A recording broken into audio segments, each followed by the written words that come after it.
I think I got scammed. And it almost killed me.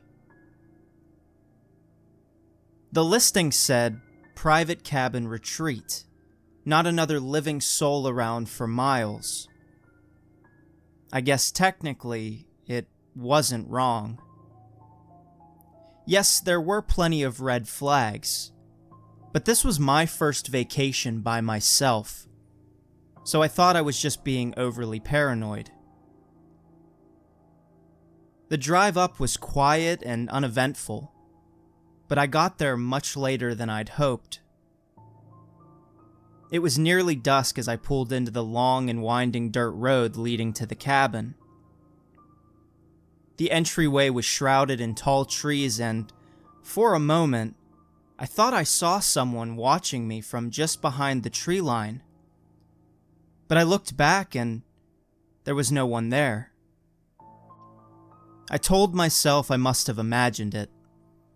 I'd just seen one of the shifting shadows from the setting sun among the heavy foliage.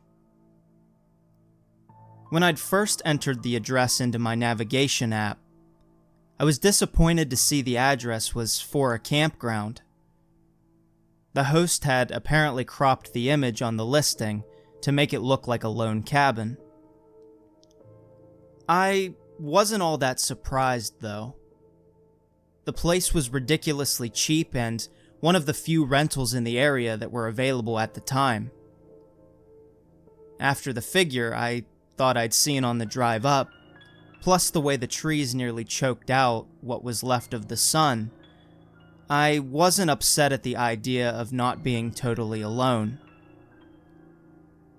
I double-checked the instructions I'd printed out to find the combination to the lockbox and the notes, some of which were a bit odd.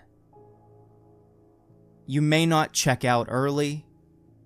Pool open to guests. There are great hiking trails in the woods.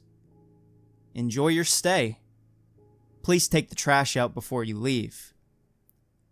The pool is open to guests. From the middle of the camp, there was an ancient-looking paved trail, cracked and uneven, that wound around the perimeter through the dense trees. The area itself was beautiful, but as I walked along, I passed cabin after cabin in varying states of disrepair. Some had warped wood and caved-in roofs. Others had missing doors and rotted steps. One was nothing but the remains of a foundation.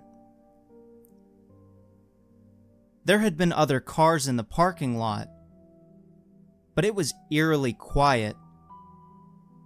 There wasn't another guest in sight. The absence of any living person was a presence in itself that loomed over the place. It didn't feel peaceful at all. It was unnerving. I'd wondered if I had stumbled upon an old listing somehow, though they had certainly accepted my reservation and money.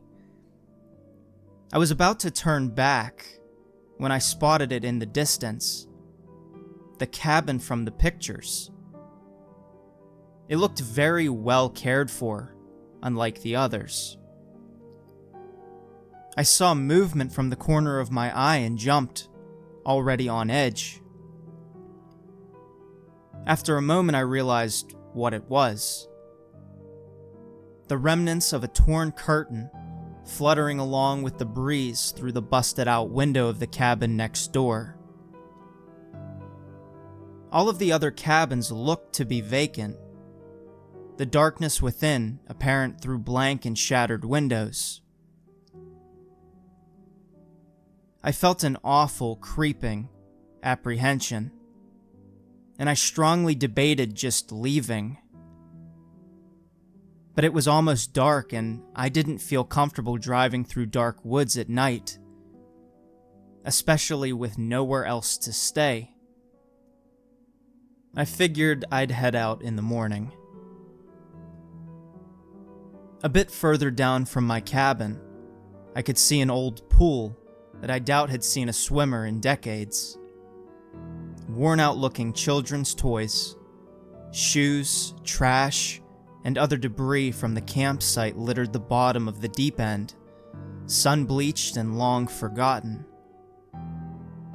A wide and streaky rust-colored stain painted one of the walls and bottom of the cracking plaster, ending at the pile of abandoned items.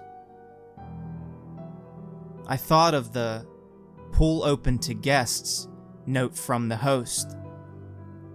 I guess they had a weird sense of humor. Other than the screech of rusted hinges when I opened the door, the cabin was in good condition, although the decor looked to have last been updated in the 1970s.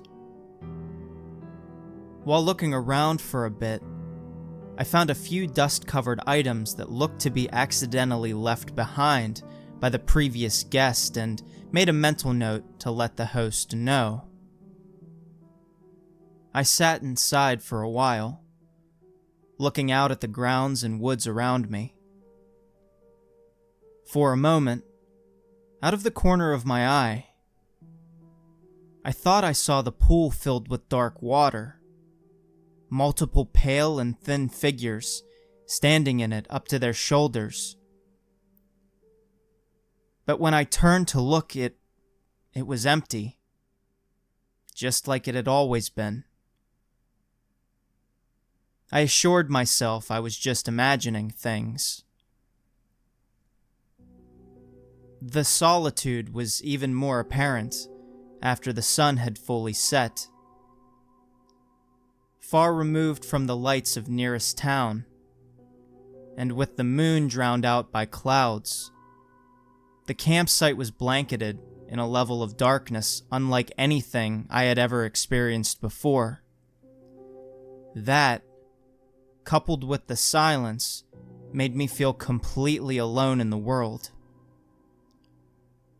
The only sounds I'd occasionally hear were the wind through the leaves and the occasional soft slosh of moving water.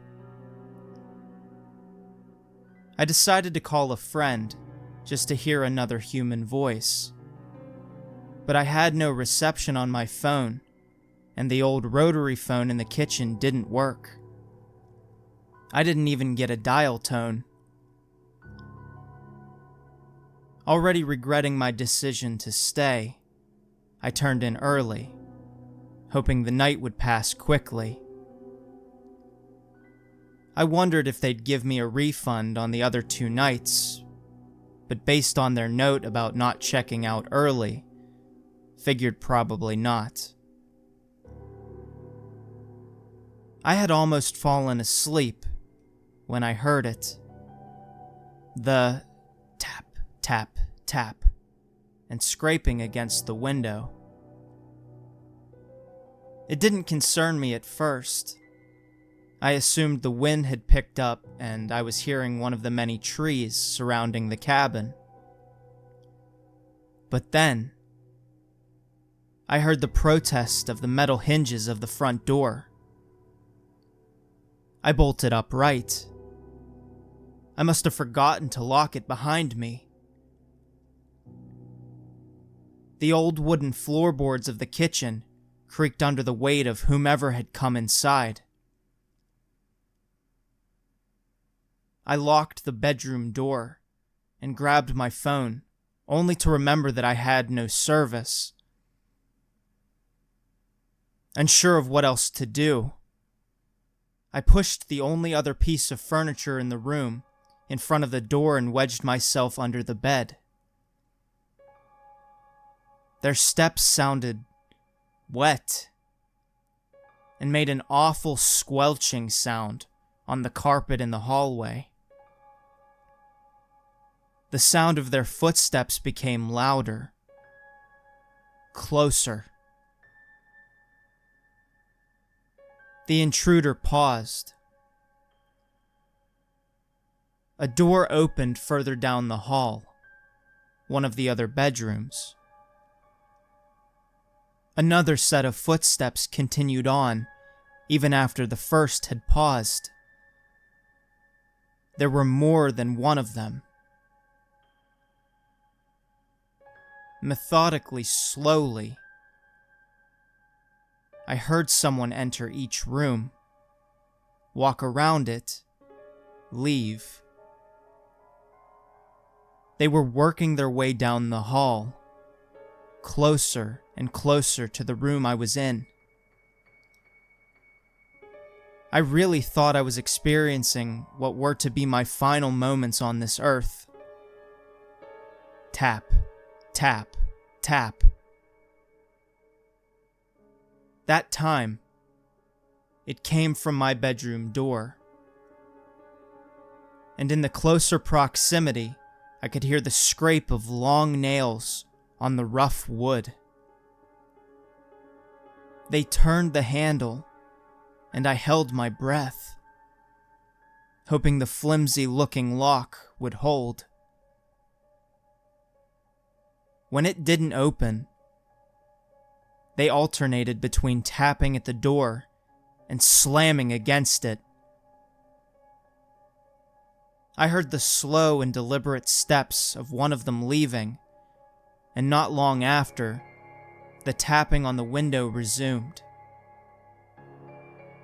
Sometimes I'd hear the painfully shrill sound of something sharp being dragged along the glass. I spent every moment of that night wide awake, with my heart pounding in time with the taps at the door and windows. It was nearly dawn when I finally heard the last pair of footsteps fade into the distance. The front door opened and closed for the last time. I waited another couple of hours for the sun to be high above the horizon before I felt brave enough to open the bedroom door. I somewhat expected someone to be out there, quietly and patiently waiting for me. But there was nothing to indicate there had ever been anyone there at all, except for the dried, muddy footprints all over the wood floors and the still damp carpet. I gathered my things as fast as I could. Outside, I could see where the prints continued. They circled my car multiple times, made trips to and from the bedroom window. I saw that they originated from and ended at the long, dry pool, into which they disappeared. I noticed something else odd about the prints. They were misshapen. They looked to be made by bare feet, but the proportions were off. The image they suggested resembled no feet I had ever seen before. I loaded everything back in the car as fast as I could. I didn't even look back in my rearview mirror. As soon as I felt safe and had reception, I went to message the host, both to ask for a refund and to let them know what happened. They never responded to me. I decided to contact the company, but noticed that the listing had been removed. Not long after, though, it was back up again. I filed a complaint, but it took a month for it to get taken down. I'm still not sure if it'll show back up again.